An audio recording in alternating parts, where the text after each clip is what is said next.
With us, Mr. Anthony Coughlan from Trinity College of Dublin,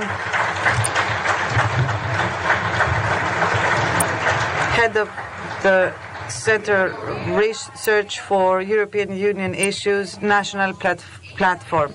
He's here either to confirm or to refute the Greek government and the media that Ireland is the living example of a country that has had a memorandum, is exiting a memorandum program, and is very well. You have the floor, Mr. Coughlan. Madam Chairman and APAM friends, Irish people talk quite quickly, but I will try and talk more slowly than usual to help our translator friends who have a difficult job to do. I brought along with me to Athens, which is my first visit, this document, Catastrophe, Basic Facts on the EU Eurozone, and 100 or so copies have been distributed. I don't propose to attempt to read it, just make a few points related to it, first about Ireland and then more general points. Ireland's crisis differs from Greece, but is a bit like that in Spain because it develops from a property crisis. But the property crisis, house building, construction crisis, in turn was due to our monumental mistake in joining the euro currency when it was founded in 1999. In fact, the 7 or 8 years before the Irish state, the Republic of Ireland, joined the Eurozone was the most prosperous and developing period in the 90 years history of the Irish state, which was founded in 1921. Between 1993, the beginning of the 90s, and the end of that decade, 2000, we had an average rate of growth each year of 7 to 8%. This was the so-called Celtic Tiger period, when we had very high growth rates. It was the only period in the history of the Irish state that we followed an independent currency policy and an independent exchange rate policy. We allowed the exchange rate, the currency exchange rate, to float up and down, and we gave priority to maximizing growth and employment. And we had 7 to 8% economic growth. This was a proof positive of the advantage of having a national currency, but having a flexible, movable exchange rate. Then our political class decided to join the Eurozone when it began in 1999-2000. They did so on the assumption that the British, with whom we do a lot of our trade, nearly 1/3 of our trade with the United Kingdom, that they were going to join it as well. But the British did not join the Eurozone and will not join the Eurozone. But our foolish politicians joined it because they thought the British would join it. And that means, in effect, that the Republic of Ireland does nearly 2/3 of its trade outside the Eurozone, because we do roughly 1/3 of our trade with the other countries that use the euro, 1/3 with the United Kingdom, Britain and Northern Ireland, and 1/3 with America and the rest of the world. So our genius politicians joined the euro, where we do only 1/3 of our trade with it. And we already had this boom in the 1990s. We had high economic growth rates. But when we joined the Eurozone, we halved our interest rates. We cut interest rates and adopted a quite unsuitable interest rate regime.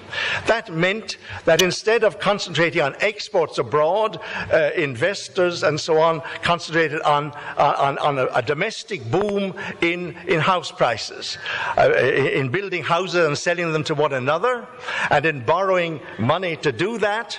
And that gave us the Irish housing bubble, which was probably the biggest in the world. Like the Spanish bubble, but of course Spain is a bigger country country than Ireland. The Republic of Ireland has 4.5 million people, but we have this extraordinary housing bubble, which lasted until 2007-8, and then it burst. And then, of course, the banks borrowed in order to finance lending to the Irish house price market and to blow up the price of houses. The banks borrowed. They borrowed at home. They borrowed abroad. They were insolvent, or several of them were insolvent when the bubble burst. And they owed about 64 billion euros to German, British and French banks in that order of importance. The Irish banks owed 64 billion euros. And then the Irish state said, and this was the monumental mistake it made, it said, we will guarantee the debts of all the Irish banks.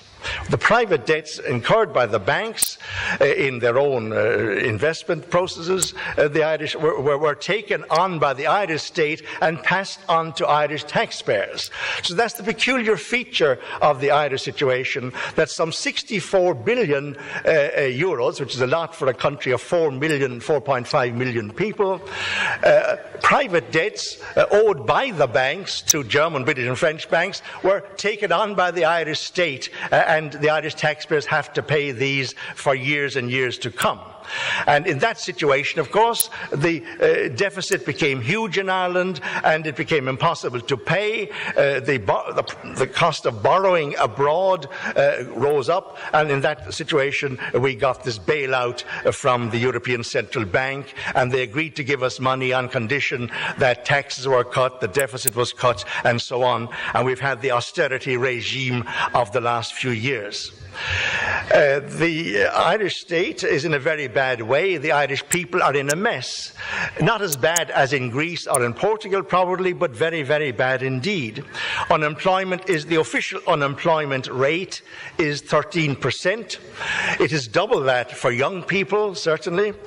And there is heavy emigration. The unemployment rate would be much higher were it not for emigration. Some 200,000 people, mostly young people, have left the Irish state net, more going out than coming in, since the crisis began. And that's a lot out of 4.5 million people, or 2 million adults. Output has fallen, incomes have fallen, pensions have been cut. The national debt, the debt to GDP ratio, the burden of the public debt is 125% of GDP. 125% of GDP. The interest on that is far more than any economic growth that there is, because there's virtually no economic growth, so the debt gets bigger and bigger all the time. And we got this bailout. The bailout lasts for 3 years. It's now up in December, and the Irish state has said, we will try and go back to the private bond markets and borrow on the open markets again. And it's a big question mark whether that will succeed or not. It may succeed, it may not succeed, but even so, the surveillance and the detailed controls on the Irish state of its budget processes continues. Because, of course, you must remember that all the states of the Eurozone, including Greece, Ireland, Portugal, have bound themselves by the Stability Pact, the Treaty on Coordination, Stability, etc., in the Euro, in Europe. And this is a treaty which the Germans insisted on. The Germans have a constitutional commitment to balance their budgets and to forbid bailouts, or forbid rather public sector deficits under any circumstances, even though these may be necessary from time to time. And now all the states of the Eurozone are committed to this permanent austerity regime. And if they don't obey, they're subject to fines from the Brussels Commission and the European Central Bank. So that's our present position. We're certainly under surveillance still, and we have an austerity regime which has crucified the Irish people as it is crucifying the people of Greece, Portugal, Spain, and elsewhere. A few general points. It's obvious that the euro currency is essentially a political project, as our French and other friends have emphasized, a political project in the recent period to reconcile France to German reunification.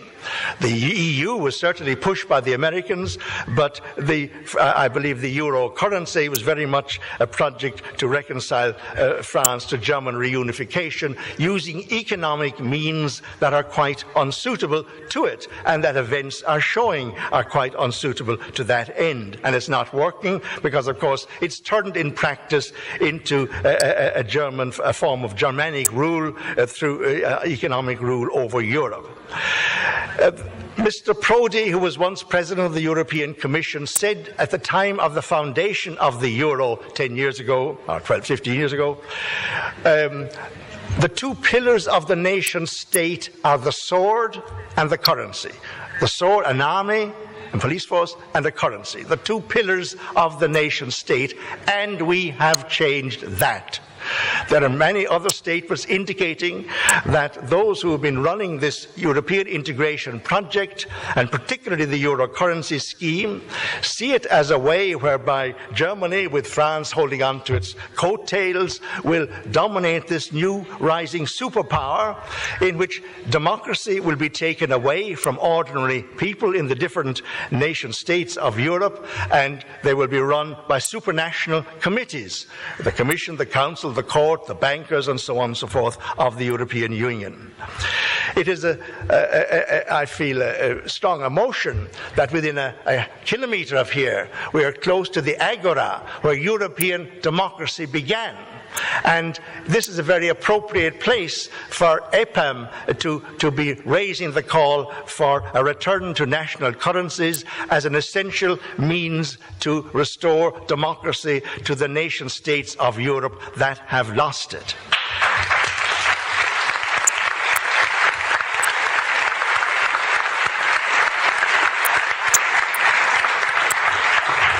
Because the European Union, and particularly and more importantly the Eurozone, the euro currency, has hollowed out the nation state. It leaves the formal structures of the state there. There's a local parliament, a local court, etc., a government, but essentially these are subordinated to the institutions of the European Union.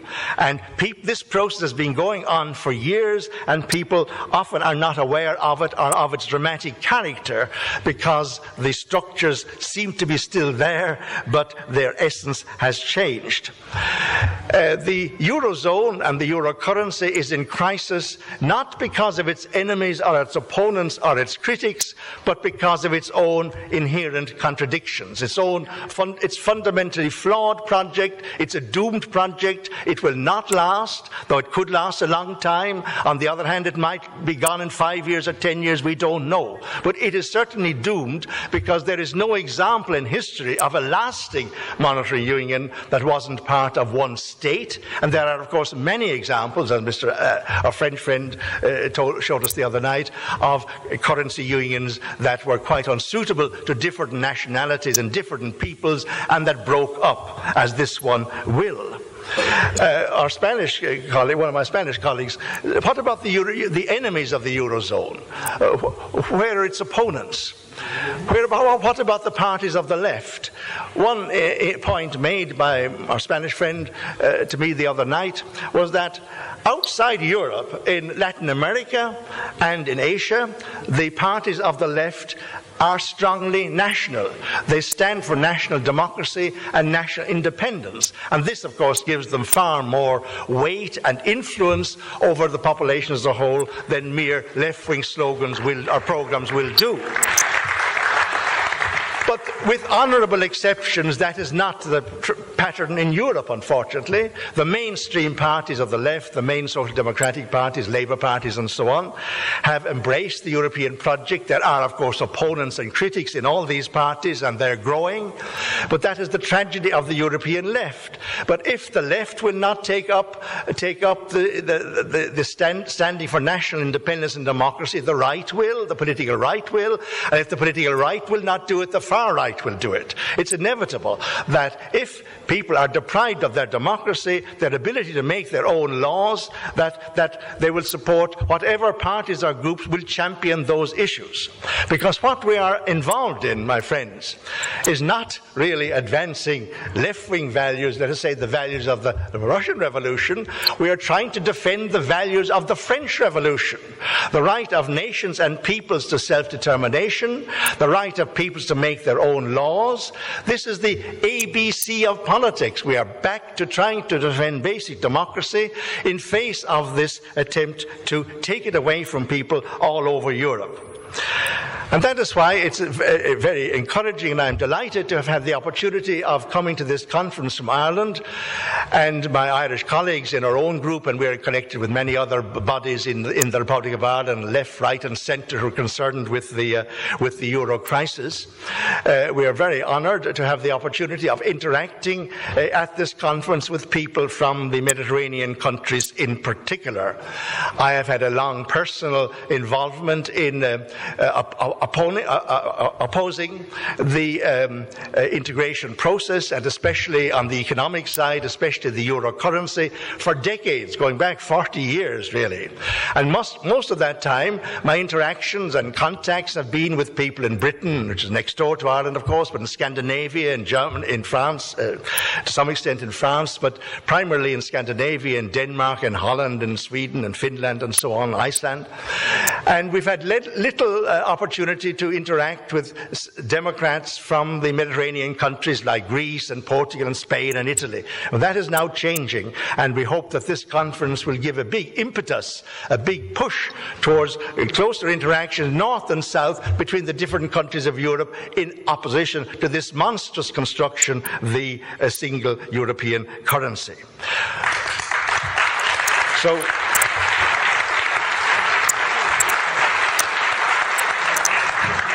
we are internationalists, but we are engaged in an international campaign, an international movement to defend national democracy. Because you cannot be an internationalist without standing for national democracy.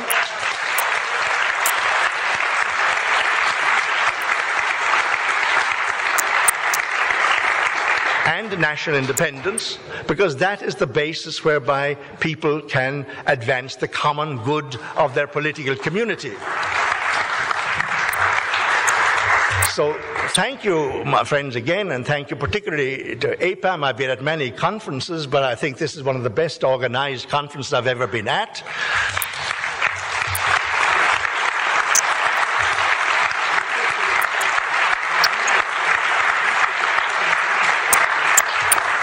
Your hospitality has been overwhelming, and I have got many new ideas here, which does not often happen at conferences. Thank you very much.